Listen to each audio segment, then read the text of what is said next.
रायगड़ा जिले में जिला प्रशासन जदि चारि कांथ भितर जदि पदा को बाहर चारिआडे जदि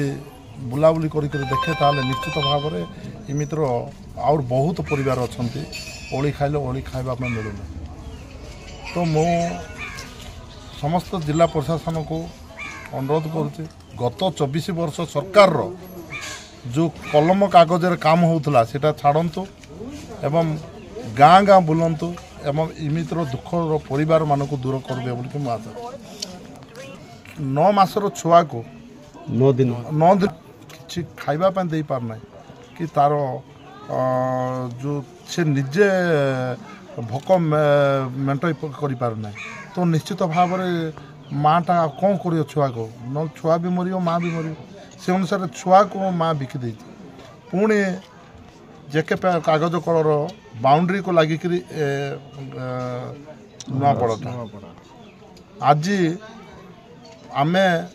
रायगड़ा जिले में आम अच्छु धनी माँ पेटर गरीब छुआ मान आम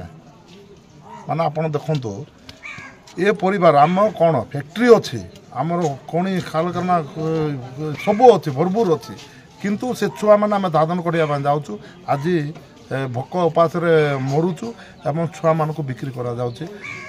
आंब टाँग खाऊँ काठ गुंड खाऊँ दुखदायक विषय पुणी एत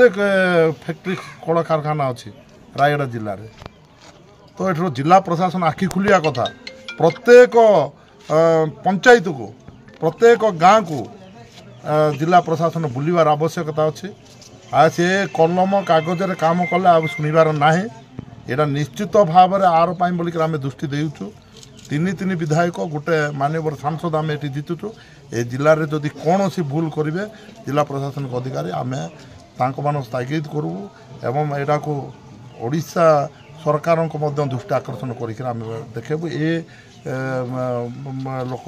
ठीक काम कर ठीक काम करने आम यहाँ को निश्चित भाव में आम ओडिशा सरकार को प्रोग्रेस कार्डटा आम सब देव प्रदर्शन करूँ आमको तो खाइबा मिलूना ये खणी कागज फैक्ट्री एत पाखे अच्छी पोल्यूशन पानी छाड़ुचे आम लोक मान प्रति दृष्टि देव ना जेके पेपर मिल यहाँ निश्चित भाव में विधानसभा उठा तांकर कौन बाहर आसबे लाभवान होकर पलैबे आम मैंने ये थी आंब टाँग खाइबू काठ गुंड खाइबू पिला बिक्री करूँ यहाँ कदा भी थोड़ा जीवन यहाँ जिला चारि कांथ भीतर न बसिक जिला प्रशासन अधिकारी मानक गाँ गाँ बुलिक दुखदायक घटना जाक किमित द्वितीय बार न हो।